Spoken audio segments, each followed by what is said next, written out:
법무부가 한국형 제시카법을 올해 안에 도입하겠다고 발표했습니다. 이 출소한 고위험 성범죄자가 학교나 어린이집 반경으로 500m 이내에는 살지 못하게 한다는 건데요.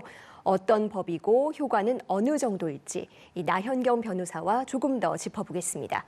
안녕하세요. 안녕하세요.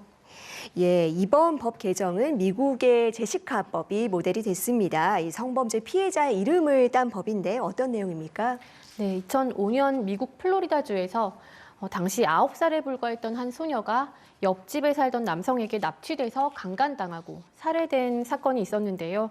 이후 이 가해자가 해당 범행 전에 이미 전과 2범으로 10년형을 선고받았지만 2년 만에 모범수로 출소한 아동 성범죄자라는 사실이 밝혀지면서 피해자의 아버지가 정부의 성범죄자를 엄격히 관리할 것을 강력히 요청했고, 이에 따라 피해자의 이름을 따른 제시카법이 제정됐습니다.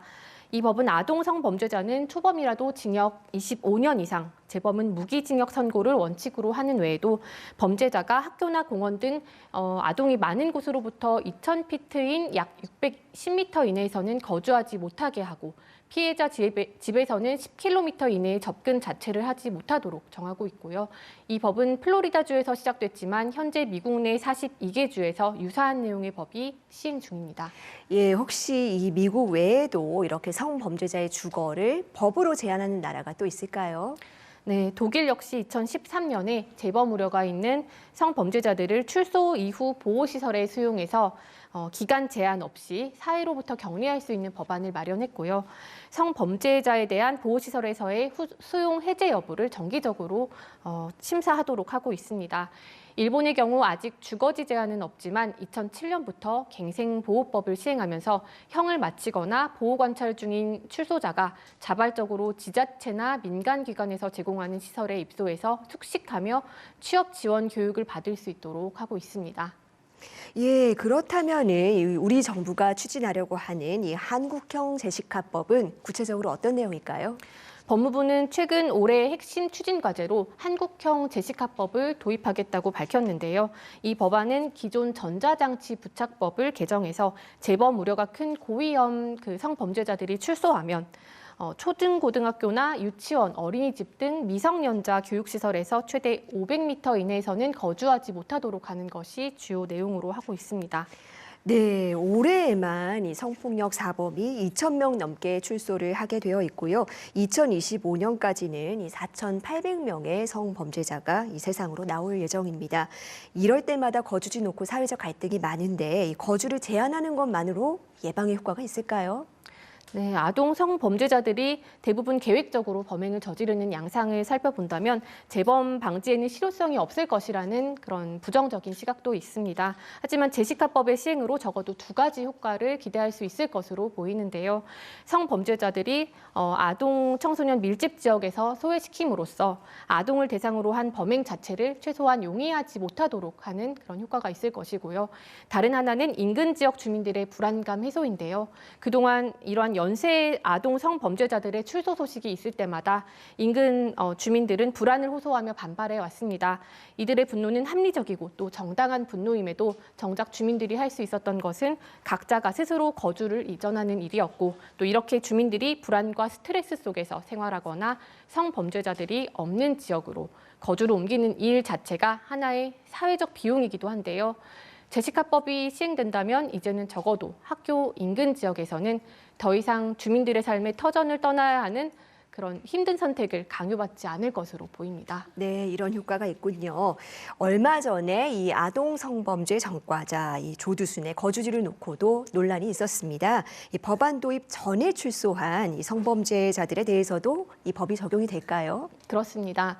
경기도에서는 지난 1일 기준 성범죄자 알림위에 등록된 도내 성범죄자 707명 가운데 학교나 어린이집 등 미성년자 교육시설 반경 500m 이내에 거주하는 성범죄자가 610명으로 전체의 86.2%를 차지한다고 밝혔는데요.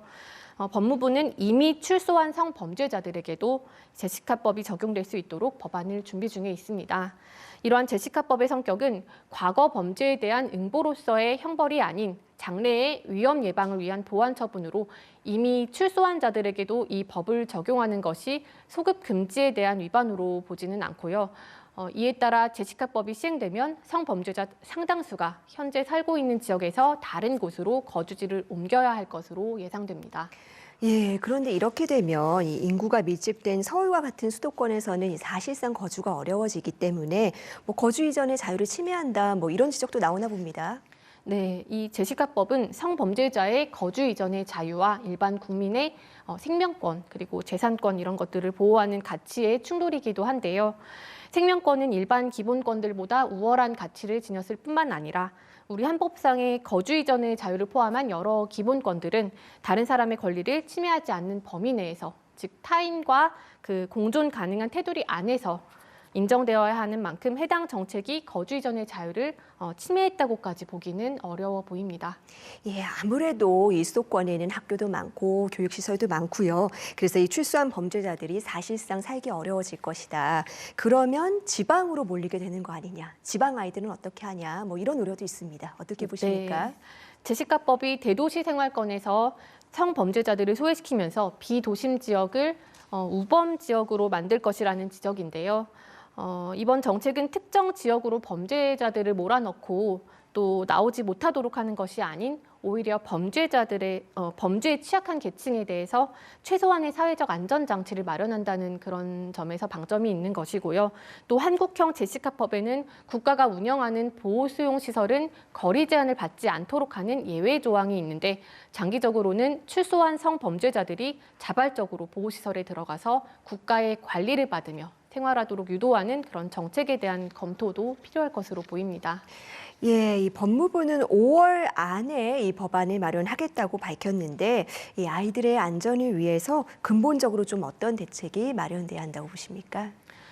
전자발찌를 부착하고도 버젓이 성범죄를 저지르는 등 아동 성범죄의 심각성과 재범률이 높은 만큼 대다수가 더욱 강력한 재범 방지 대책을 요구하고 있음에도 그동안 우리나라에서 이에 대한 대응은 국민들의 눈높이에 훨씬 미치지 못했다는 지적이 많은데요. 이에 대한 대책으로는 이번 한국형 제시카법에 그칠 것이 아니라 성범죄자에 대한 형량 강화와 실질적으로는 잘 이루어지지 않고 있는 그 성충동 약물치료 활성화 등 우리 아이들을 지켜줄 사회 안전망을 보다 견고하게 세울 필요가 있고요. 또 계획적으로 준비해서 다가오는 성범죄자들로부터 그저 속절없이 당하는 것 외에는 방법이 없었던 특히 13세 미만의 아동 피해자들을 돌이켜본다면 정책을 실현하는 과정에서 아이들의 미래를 짓밟는 이러한 성폭력 범죄에 대해서만큼은 보다 과감하게 피해자 중심의 대책이 마련될 필요가 있겠습니다. 혹시 지금 뭐 여러 가지 말씀해 주시기는 하셨지만 혹시 이 아이들을 어떤 뭐 성범죄에서 보호할 안전망 대책으로 좀 우리 사회에서 시급히 필요한 것 뭐 한두 가지 정도만 뽑아주실 수가 있을까요? 우리 지금 현실에서 보겠다면은 그동안에 좀 준비를 그러니까 그동안에 많이 실질적인 그런 대책을 세우지 못했던 것들이 말씀드렸다시피 성충동 약물 치료 활성화 이런 것들이 아직 준비가 제도만큼 따라가지 못하는 실정이 있습니다. 그런 부분에 있어서 좀 실질적인 여러 가지 가이드라인을 마련해서 실제 적용할 수 있어야겠고요. 또 그것들이 지켜지지 못하고 있는 이유들이 그 판결 선고 시에 결정이 되지 않는다면은 자신의 피고인의 동의 없이는 실질적으로 이행하지 못한다는 그런 어려움이 있기 때문에 그런 부분에 있어서도 좀 여러 가지 검토가 필요해 보입니다. 네, 그렇습니다. 이 단순히 한국형 제시카법이죠. 이 단순히 일부 범죄자를 격리하는 데서 나가서 이런 일이 다시는 일어나지 않도록 이 근본적인 안전망 강화가 필요하다는 지적이셨습니다. 오늘 말씀 감사합니다. 네, 감사합니다.